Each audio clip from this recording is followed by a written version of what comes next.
The city groaned under the weight of the night, hiding its ugliest secrets in its shadows.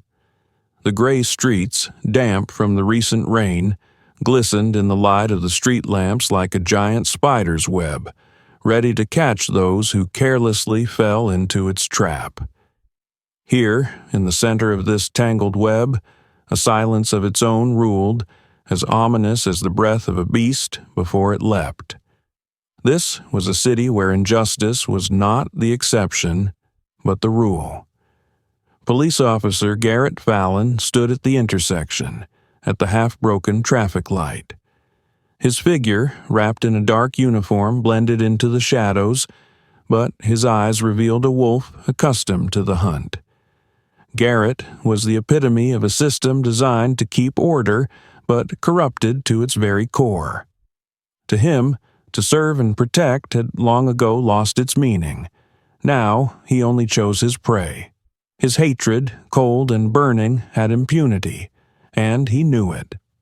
Meanwhile, just a few blocks away, National Guard Sergeant Michael Harper was walking down the sidewalk heading home. He was returning from a long week of duty, tired but proud. His uniform was neatly folded in a backpack behind his back, with only a modest jacket on his shoulders. Michael was a man of honor, raised on the ideals of discipline and respect. Racial barriers did not exist for him. His service had taught him to view the world through the lens of brotherhood, not prejudice. But this city wasn't like his military units. Here, skin color determined who you were before you even opened your mouth. Michael knew that. He felt it every time someone else's gaze burned into him, as if he were not a person but an object to be judged. At the corner where the roads crossed, fate had arranged for them to meet. Garrett noticed Michael from a distance. The tall figure, the strong posture, everything about the man irritated him. A black man who didn't hide his gaze, who didn't look for an angle to avoid the officer. In Garrett's eyes it was a challenge, a personal insult. Michael walked without slowing down. He saw the policeman, saw him studying him, like an animal choosing where to strike. Their gazes met for a moment, and Garrett smirked, a thin line of lips that was something between mockery and anticipation. "Now, we'll see who you are," he thought, flipping the baton from one hand to the other. Michael kept walking. He knew that this was not a simple clash of glances. This was the beginning of something far more sinister. His heart was beating steady, but the tension in the air was beginning to thicken. And in that moment, the city seemed to hold its breath. It was as if it knew that this night the shadows of injustice would weave a new, even darker story. Michael turned onto the deserted street, where the light of the street lamps barely broke through the branches of the old trees. The silence surrounded him, as if it were a portent of a storm. The sound of his footsteps echoed when a sharp whistle sounded behind him. "Hey, you! Stop!" The voice was rough, cold, as if drenched in gloating. Michael froze in place, taking a deep breath before turning around. He already knew who it was. Garrett Fallon stood in the middle of the street, baton in hand. His gaze, sharp and filled with anger, bore into Michael, as if he wanted to get to the very core of his soul. "I haven't seen you here before," Fallon said, stepping forward. His voice, quiet but menacing, echoed down the street. "Got an ID?" Michael pulled his wallet out of his pocket and held out the ID card without a word.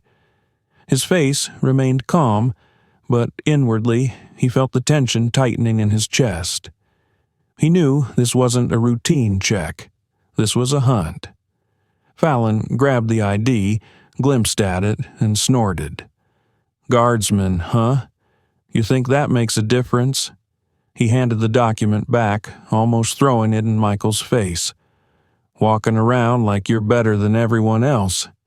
You think your uniform gives you the right?" I don't think I'm any better than anyone else, Michael replied calmly, tucking the ID back into his pocket. His voice was steady, without a shadow of irritation. Just coming home. These words, said with dignity, seemed to have caused Fallon to become even more furious. Coming home? He laughed, but the laugh was hollow and sinister. Maybe you're coming back from somewhere you've made a mess of things. You know, the way it usually happens to you. Michael felt his fists clench involuntarily. With you. It sounded like a blow, sharp and humiliating, but he forced himself not to react. If you have any questions, officer, I'm ready to answer, he said, keeping his tone even. Fallon took another step forward. Now they were an arm's length apart. Questions? I only have one question for you. How do you even let yourselves walk around here? Can't you see who's in charge? Michael held his gaze. Cold sweat ran down his back, but he didn't let himself flinch. I'm not breaking the law, and I don't intend to cause trouble, he replied. Fallon leaned closer, his voice becoming a hate-filled whisper. The problems are you, simply because you exist. Those words hung in the air like poison. Michael realized it wouldn't end with words. He could see Fallon clutching the baton in his hand, his eyes eagerly watching every movement. The policeman wanted him to flare up, to give him a reason to act. Michael took a deep breath, forcing himself to remain still. There was too much at stake. Any wrong move could turn him into another statistic, another obscure death that would be forgotten. If you're done, I'd like to move on, Michael said, looking into Fallon's eyes again. But at that moment, the policeman took a step to the side, blocking his path. Finished? You didn't even start, buddy, Fallon smirked. You think I'm going to let you walk away? The tension between them was building, like two magnets ready to collide. No one from the street rushed to help. Only the night wind whistled through the branches, watching. So, what are we going to do? Michael asked, looking straight at the policeman, ready for anything. Fallon only grinned in response, and his hand slowly rose to his baton. Let's pause for a moment. Write in the comments where you're listening to our stories from and whether you've had something similar in your life. We want to know your thoughts and experiences. Don't forget to subscribe so you don't miss the continuation. And now, we're continuing. The silence between them stretched like a taut string, ready to break at any moment. There was tension in the night air, the cold wind rushing through the deserted street, adding to the sense of unease. Michael stood still, but his muscles were tense as a spring, ready for any eventuality. Do you think you can look at me like that? Fallon's voice trailed off, sharper. His face twisted with anger, as if any attempt at dignity was a personal challenge. Fallon took a step forward, coming almost close to Michael.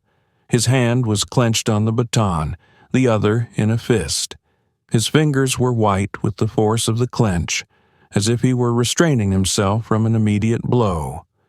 I said, "Do you know who's in charge?" He hissed, his voice sounding as if he were speaking not to a human, but to an enemy to be destroyed. Michael didn't move. His gaze remained hard, but not aggressive. "Officer, I'm not breaking the law. Can you charge me with anything in particular?" Fallon laughed, but the laugh was low, almost bestial. "The law? You think the law is here for people like you?"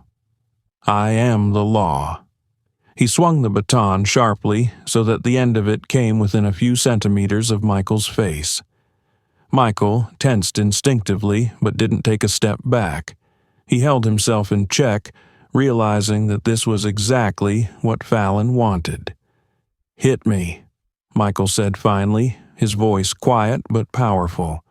"Do it, if you need to prove your superiority so badly." Michael's words hit Fallon harder than any retaliatory blow. The policeman flared, his face red and his fists shaking with anger. "Are you kidding me? You think I won't do it?" Fallon lunged forward, his baton aimed at Michael's chest but stopped at the last moment. It was a game. The policeman was trying to intimidate him, to make him tremble, to make him afraid. But Michael didn't move. His breathing remained steady, his gaze focused. "I'm not afraid of you," he finally said, each syllable sounding clear and confident. Those words seemed to explode something inside Fallon. He threw the baton to the ground and grabbed Michael by the collar of his jacket. Their faces were so close that Michael could feel the cop's hot, angry breath. "You think you're special? You think you can look me in the eye and still be whole?" he hissed. But Michael didn't look away. "You're out of control, officer. Think about what you're doing." That simple phrase was like salt to the wound.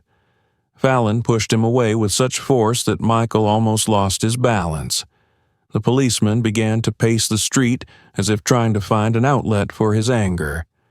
"You'll pay me for this," he shouted, turning around. "You think you're smarter than me? This is my street, my town, and people like you mean nothing here." Michael didn't say anything. He just straightened up, shaking the dirt off his jacket, and looked at Fallon again with the same calm that had driven him crazy. And at that moment, the tension reached its peak. Fallon took another step forward, but something in the expression on Michael's face made him freeze. Not fear, no. It was more a realization. This was no ordinary man, but someone who would not break under his pressure. This night was just beginning, and both knew its end would be the defining one. The wind was picking up, kicking up dust from the asphalt, as if the night itself were witness to what was about to happen. Garrett Fallon's eyes flashed with rage, and the remnants of self-control crumbled like a house of cards. He wasn't just angry, he wanted to break, to destroy, to wipe Michael's defiant gaze from the face of the earth. "You think you're special," he yelled, no longer hiding his hatred. Without waiting for an answer, Fallon lunged at Michael, his baton glinting in the light of the street lamp, pointing straight for the guard's head. It was the moment the rules disappeared. This was not justice.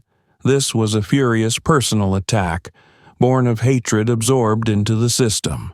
Michael, tired though he was, worked on instinct.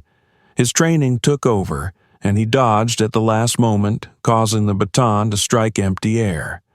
There was a cracking sound, as if the air was being torn apart by the powerful blow. Fallon roared with anger and lunged forward again. "Get down, I said," he shouted, throwing punches, one after another. Michael didn't answer. He only parried the blows, stumbling backward but not giving up. His movements were quick, honed, like a soldier on the battlefield who would not allow himself to panic even at the risk of his life. But he could feel his opponent's strength growing from his own rage. "Are you trying to prove something to yourself, officer?" Michael finally spoke, his voice still calm, but there was something in it that added fuel to the fire. "You shut up." Fallon slammed his baton into a metal trash can, sending the sound reverberating down the street. Michael realized this wasn't just an attack. It was a humiliation, an attempt to break not only his body, but his spirit as well. All the power of the system was centered in this one man, in this one moment. Fallon lunged forward again, his fist clenched to white knuckles flying toward Michael's face. This time, the guard didn't dodge. He raised his hand, intercepting the blow, and turned the policeman's arm slightly.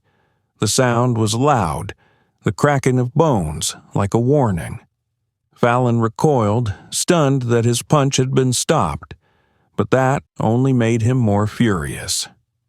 "You?" He pulled a pepper spray canister from his holster and pointed it at Michael's face. The gas rushed in, but Michael was faster again. A sharp turn, and Fallon himself was caught in the cloud. He began to cough, his eyes reddening, but even that didn't stop him. He leapt forward, throwing his weight against Michael, and both fell to the ground. Michael found himself under the cop's weight, but he didn't resist as Fallon, blinded by his hatred, tried to hold him down. "You think you can win?" he growled, his knee pressing against Michael's chest. And then Michael thrust upward, throwing Fallon off. It wasn't an attack, it was self-defense, his every gesture saying, "I'm protecting myself, but I won't be the first to attack." Fallon collapsed to the pavement, his baton slipping from his hands and rolling away. But his face, twisted with hatred, made it clear that he wasn't done yet. "You'll die for this," he hissed, rising. Michael finally stood up, his breathing even, his gaze focused. He realized that this fight was not just with the man, but with the system that gave him power. At that moment, footsteps were heard at the other end of the street. Several people froze, looking at the scene. Someone had already pulled out a cell phone, starting to take pictures, but none of them interfered. Fallon glanced at the men, then back at Michael, his face contorted in a grimace of rage and helplessness. "This isn't over," he muttered, backing away, but his gaze blazed with anger, promising more to come. Michael said nothing. He remained standing in the center of the street, not taking his eyes off Fallon until he disappeared into the shadows. The night had fallen into silence again, but its shadows no longer seemed calm. It was filled with a premonition of something darker that was to come. The silence of the street was broken only by Fallon's noisy breathing. He stood, bent slightly, trying to catch his breath, but the hatred in his eyes continued to fuel the fire in his chest. Michael, on the other hand, remained motionless, as if he were surrounded by invisible armor. His military bearing and calmness looked mocking to a cop who was used to seeing fear in front of him. "You think this is the end?" Fallon hissed, raising his baton. His hand trembled, but his determination was overflowing. "I'll show you what it means to defy." He lunged forward with a shout, the baton arcing in an arc, aimed at Michael's head. But this time was different. It was not a blind strike of anger, but the movement of a man who realized that his authority was threatened.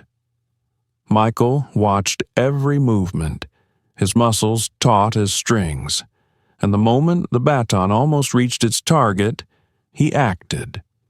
One step to the side, a twist, and Fallon's arm was twisted, causing the baton to slip from his fingers and fall with a thud to the pavement. It was a moment, but it changed everything. Fallon cried out in pain, his face contorted in a grimace, but before he realized what had happened, Michael had intercepted his arm, guiding it into a headlock. The policeman found himself on his knees, his weight held down by one precise movement of the guardsman. "You don't know what you're doing," Michael said in an even voice. "That's enough. You—" Fallon gritted his teeth, trying to break free, but to no avail. His strength was nothing compared to Michael's military training. Seconds passed, but they stretched into eternity. Michael held him without hurting him, only demonstrating that control was completely on his side. For the first time all night, Fallon felt something he hadn't encountered in years. It was fear. "You bastard, let me go!" he roared, but his voice didn't sound so confident anymore. "I'm not looking for a fight," Michael continued, his voice calm, almost teacherly, "but you're leaving me a choice." Fallon tried to twist away again, but Michael only tightened his grip slightly, forcing him to stop. "You've already lost. Stop." The words were spoken so firmly that Fallon froze for a moment. His whole being refused to acknowledge it, but he realized that Michael was telling the truth. This man was not someone to be humiliated or broken. There was a rustling sound from the darkness of the street. Someone was filming what was happening. The flashes of cell phone cameras flashed, reflecting off the asphalt. Fallon looked away, his eyes narrowing. He realized that his position had changed. He was no longer the hunter, but the victim, trapped in his own anger and hatred. Michael, sensing that the situation had changed, slowly loosened his grip and released Fallon. He staggered to his feet, his face red with rage and humiliation. "You'll be sorry," he hissed, but now his words were empty. "I'm not your enemy," Michael replied calmly, looking him in the eye. Fallon turned and rushed away, disappearing into the shadows. Only Michael and a few silent witnesses remained on the street. The guardsman slowly picked up his bag, casting a brief glance at those who'd taken the video. "All I wanted was to walk home," he said more to himself than to anyone else. He turned and walked on, leaving behind a night that could have ended very differently. But inside, he knew it wasn't the end, just the beginning of something more. It was as if the night was frozen, waiting for the denouement. Michael stood in the middle of the street, his gaze directed to where Fallon had disappeared into the darkness. But now, people began to appear around him. They emerged from the shadows, from the windows of houses, from around corners. Some stopped in the distance. Some came closer, keeping a safe distance. "Did you see that?" One of the men standing by the lantern whispered, keeping his eyes on Michael. "Damn cops freaking out," the other man said, his voice shaky. Cell phones lit up like fireflies, their cameras aimed at Michael. Clicks of recordings and muffled whispers filled the air. People watched, as if assessing what would happen next, but none of them made a move to intervene sooner. "He could have killed him," the woman muttered, holding the phone in her outstretched hand. "Why pry?" The man next to her quickly answered her. "This is a police matter." Michael felt those stares like a heavy weight pressing down on his shoulders. He knew they'd seen everything. Heard Fallon yell, heard him threaten, saw him try to throw punches, but none of them had done anything to prevent it. "Hey, are you okay?"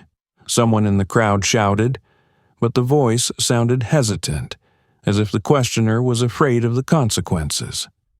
Michael turned around. He saw faces, some confused, some tense, but most indifferent. People kept a safe distance, as if they were afraid that touching this situation would stain their own lives. "It's okay," Michael replied briefly, his voice firm but tired. The crowd perked up a little, but no one moved closer. The cameras kept rolling, and Michael felt the lenses piercing him like something alien, as if he were more an object of discussion than a person. "Do you think this is going to make the news?" I heard someone's voice. "Of course he will. Did you see the way he clobbered him?" "It'll be everywhere," replied the other. Those words made Michael freeze. Was that all they were thinking? A video, a discussion, a hype? He saw in those faces a habit of injustice, a comfortable distance from the real issues.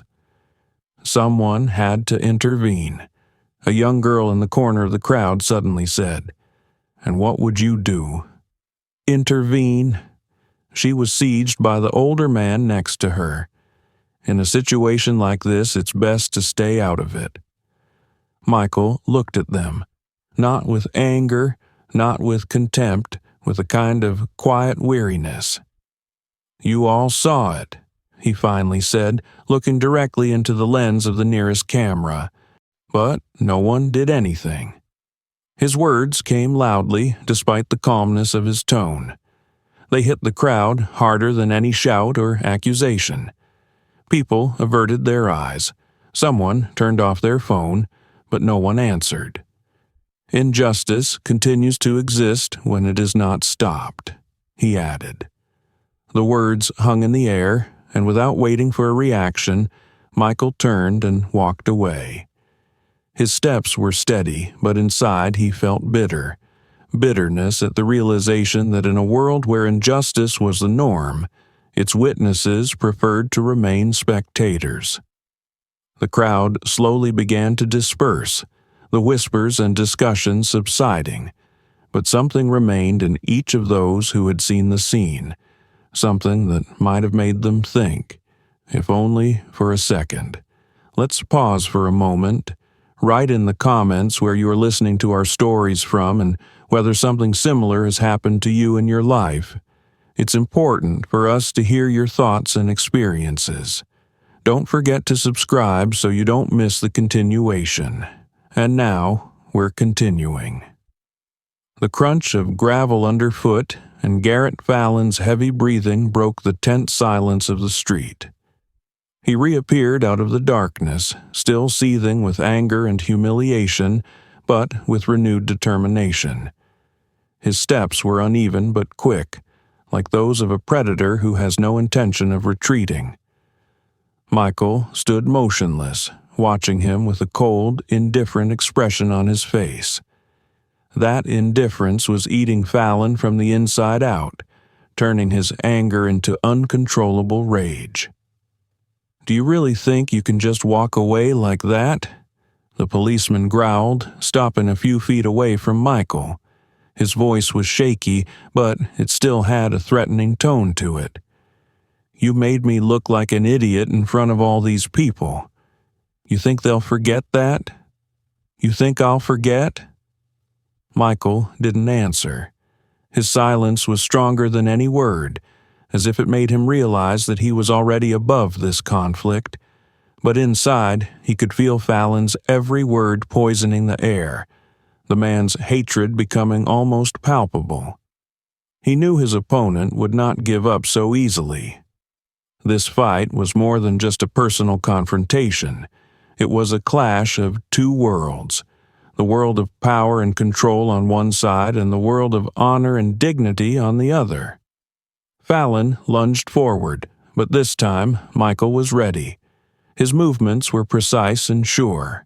He intercepted the policeman's arm, twisted it, and brought him down to his knees with lightning speed. The baton fell to the ground again, its clatter echoing down the deserted street. Fallon howled in pain, but Michael didn't increase the pressure. It was not a gesture of cruelty, but an act of total control. "Officer," Michael said at last, his voice low and even, as if he were speaking to a subordinate rather than an enemy. "Explain to me what you're trying to accomplish by doing this. What are you trying to accomplish by threatening me and attacking me? Where is your honor?" Fallon gritted his teeth, his face red, but his gaze remained as angry as ever. He tried to break free, but Michael only pinned him to the ground a little harder, showing that resistance was futile. The people around them, who had been silently filming what was happening until then, began to whisper, their whispers getting louder and louder, filling the night street. Some of them began to move closer, holding their phones at the ready so as not to miss a second. "Let me go, you bastard!" Fallon shouted, but there was something like desperation in his voice. "You have no idea what I'm going to do to you." Michael squinted, his gaze remaining calm but firm. He knew the man wouldn't stop. His eyes read not only rage, but something deeper, an ego that couldn't accept defeat. "You keep threatening me, even now," Michael said, leaning toward him slightly. His voice was as cold as ice. "Even when you know it won't help. Why? Are you so sure of your impunity? Or are you so afraid of losing your power that you're willing to go all the way?" Fallon answered nothing. He only wheezed, trying to break free. But Michael saw everything he needed to see in his eyes. It was a hatred that knew no bounds. It was a malice nurtured by the system, giving him the confidence that everything was allowed to happen to him. But in that moment, Fallon realized that his customary power no longer worked. He felt the ground beneath his feet begin to crumble, and that feeling made him shiver inwardly. "You know I won't hurt you," Michael added, loosening his grip a little, "because I'm not like you. I don't use force to humiliate, but if you don't stop, it's going to end badly, for you." Those words, spoken with absolute certainty, were like a blow. Fallon froze. The crowd around him was no longer whispering. They stood in complete silence, tensely watching every movement. The phones kept filming, their lenses, like silent witnesses, capturing every moment. It was a revelation Fallon hadn't expected. He was humiliated not only physically, but mentally. His power, which for so long had seemed unshakable to him, now looked like a flimsy mask. "You're going to regret this," he whispered, struggling to say the words through clenched teeth. But his voice sounded muffled, without the confidence he'd had before. It was a promise he was making not so much to Michael as to himself. Michael slowly let go of him, taking a step back. Fallon collapsed to the ground, coughing and trying to come to his senses. He was broken, but the hatred in his eyes burned brighter than ever. He looked up at Michael, and in that gaze was the promise of vengeance. He wouldn't give up. Never. Michael stood straight, looking down at Fallon. He didn't say another word. The crowd was silent, but there was tension in the air, as if each of them sensed that this wasn't over. Fallon rose to his feet, shakily, cast one last glance at Michael, and walked away, disappearing into the night shadows. But his footsteps, heavy and uneven, left the feeling that this was only the calm before the storm. The next morning, the city woke up not to the usual routine, but to an explosion that was impossible to ignore. Video footage of the night's confrontation between the police officer and the guardsman went viral across social media. Every frame, from Fallon's first scream to the moment Michael held him firmly on his knees, speaking of honor and authority, went viral. The video spread at an astounding rate, passed from hand to hand, picked up by news headlines and blogger streams. A storm raged in the comments. "This is what a true hero means. A man who didn't let himself be humiliated," one user wrote. "This is a cold-blooded defense that everyone should admire. Michael has shown how to hold his own even in the face of injustice," added another. Michael and Fallon's faces became symbols of two opposing worlds colliding in the silence of the night. But not everyone admired the guardsman. Under other posts, a very different conversation was brewing. "This guy provoked the officer on purpose," someone wrote, adding racist stereotypes and accusations. "The cop was just doing his job. Why doesn't anyone think about how he felt in that situation?" Others echoed him. "The guard should have known his place and not brought it to a conflict." These comments filled the virtual space with venom. Michael was unprepared for the fact that his self-defense-only actions would be turned into a battlefield of opinions. Even more disturbing was the way the video isolated him from context. Some cut off moments where Fallon launched threats, others ripped out footage showing only the struggle, as if to prove that Michael was the aggressor. On the morning news shows, the debate began. The anchors raised questions about racial tensions, the use of force, and what the case says about the system as a whole. One expert, an elderly professor, quietly remarked, "Once again, we see an example of people judging based on their perceptions rather than facts. This is not just a video. This is a mirror of our country." His words sounded heavy, but they were immediately interrupted by another guest on the program. But let's not forget that an officer is also a human being. Maybe he was provoked. Meanwhile, in the town where it all happened, tensions were rising. The police station where Fallon worked became the epicenter of discontent.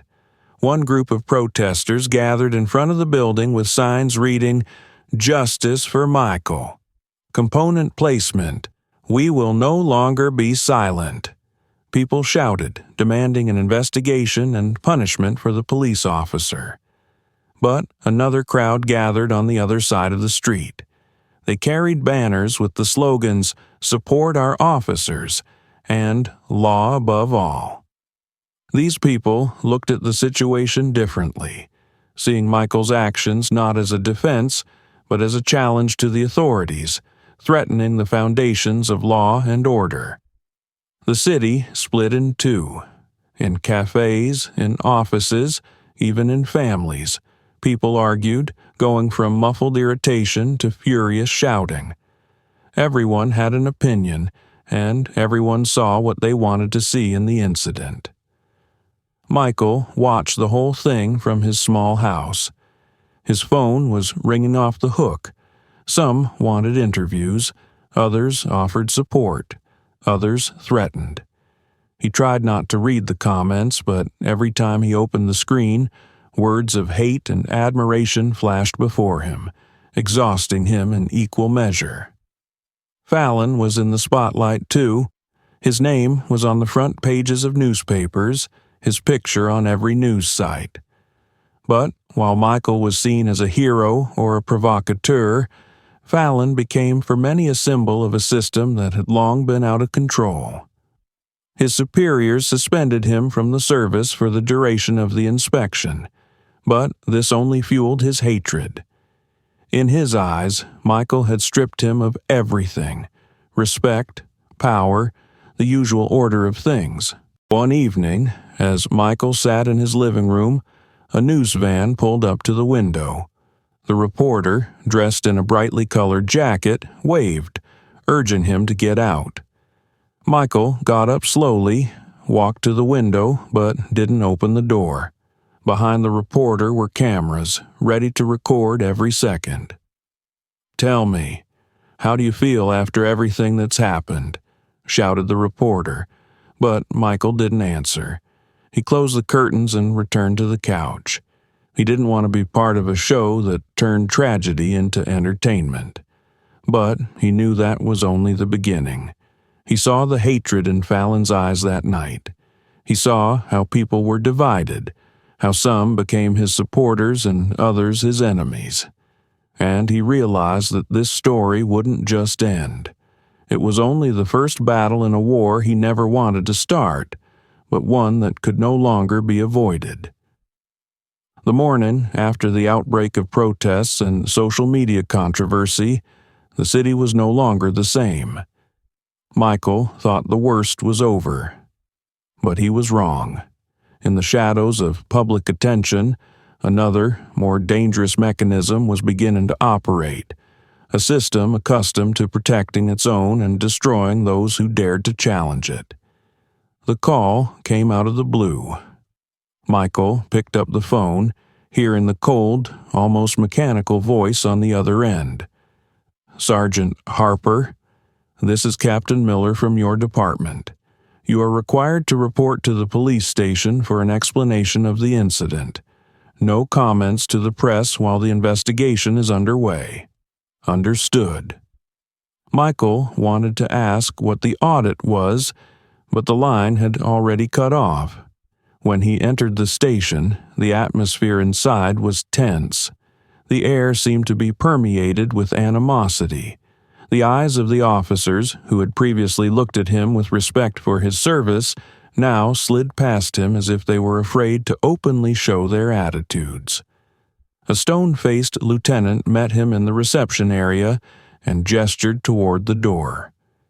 In the office sat Captain Miller himself, a tall man with cold eyes and severely cropped gray hair. On the desk in front of him were folders of papers and a laptop computer, on the screen of which were frozen frames from a video recording. "Sergeant Harper, sit down," he said without making eye contact. Michael sat up, feeling the tension squeeze in his chest. "We've done a preliminary analysis of the video and witness statements," Miller began, leafing through the papers. "And to put it mildly, your actions raise questions." Michael frowned. "Questions?" he interjected. "You saw what was happening. I was defending myself." "That's what's questionable," Miller said, looking up. "Witnesses confirm that you used force against Officer Fallon, and your behavior seemed provocative." Michael almost laughed at the absurdity of that statement. "Provocative?" His voice became firmer. "I didn't attack him. He attacked me, and witnesses saw it." Miller frowned, his face growing colder. "Sergeant, I'd advise you to choose your words carefully. This is not a friendly conversation. You could be prosecuted." Michael felt anger boiling up inside him, but he forced himself to calm down. "If they make a case against me, it will be a lie," he said, looking the captain straight in the eye. "You know that." Miller leaned forward, folding his hands on the table. "Do I know that? All I know is that you jeopardize the credibility of the police. And now you're the problem." The words sounded like a sentence. Michael realized that this wasn't just a conversation. It was a warning. A few days later, the news was filled with articles about how the true picture of events was different from what was shown in the viral video. Headlines screamed, "Guardian goes beyond the bounds of what is acceptable," and "Rioting in the street. Who's right?" The police department released a statement claiming that Michael behaved aggressively toward an officer who was doing his job. Michael watched his reputation crumble before his eyes. Colleagues who had once respected him now avoided meeting him. His phone was ringing off the hook with calls from unknown numbers, threatening and taunting him, calling him a rebel. But the worst was to come. At work, the nagging began. They started making inaccuracies in his reports that he didn't know about.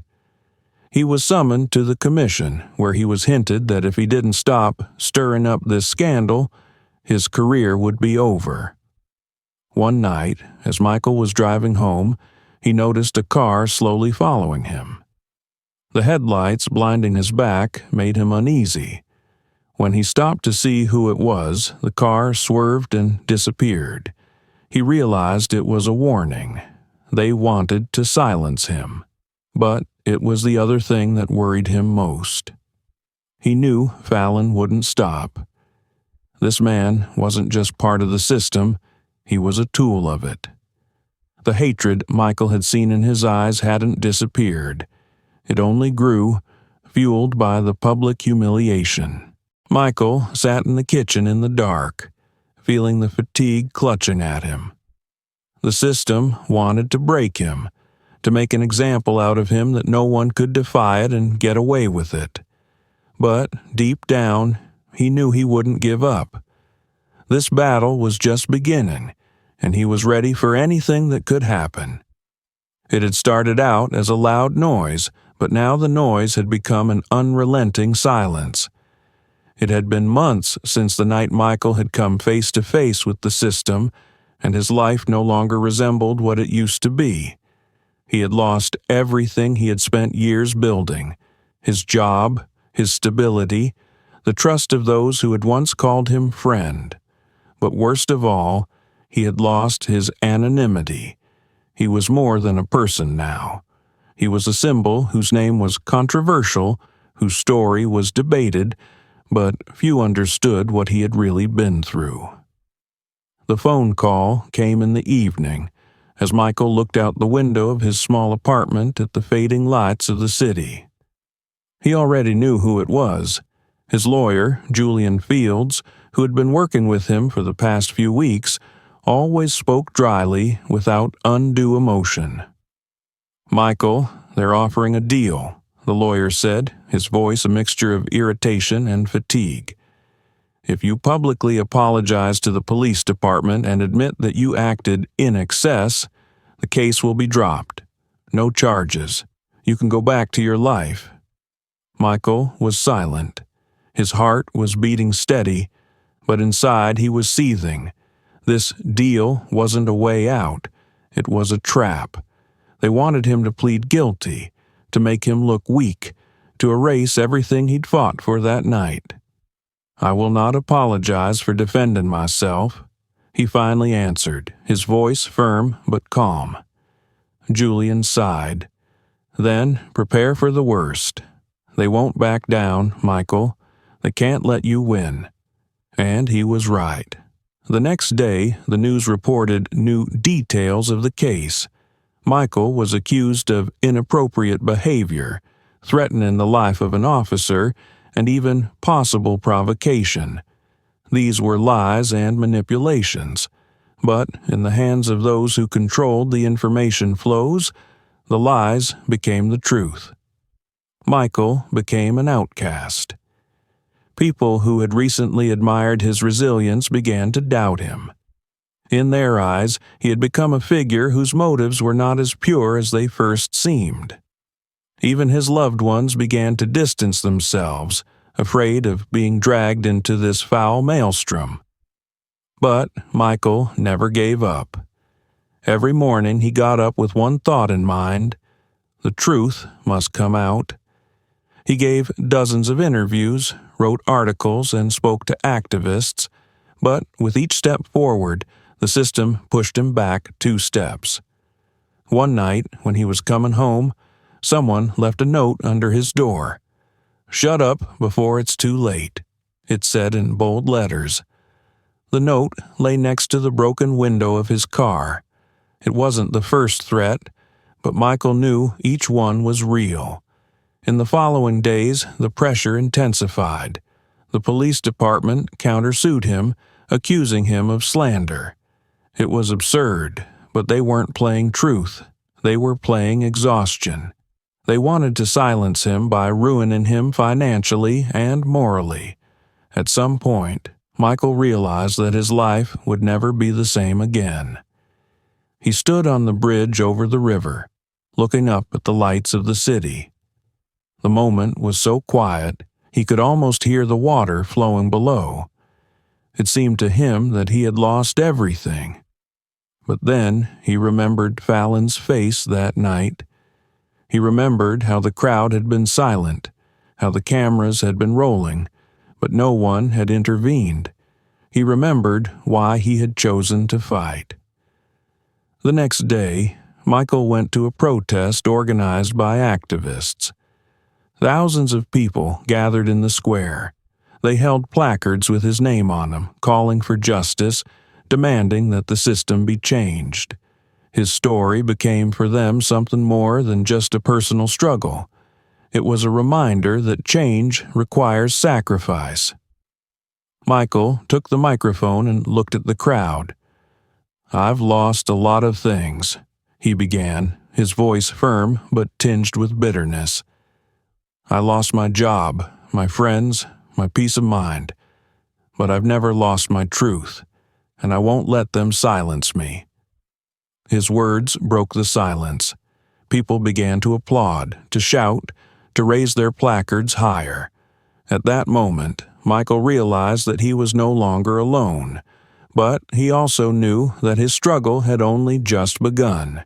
He was prepared for the system to retaliate even harder, for the system to try to destroy him before the end. But he accepted it, because real change is never easy. Heroes always pay a high price.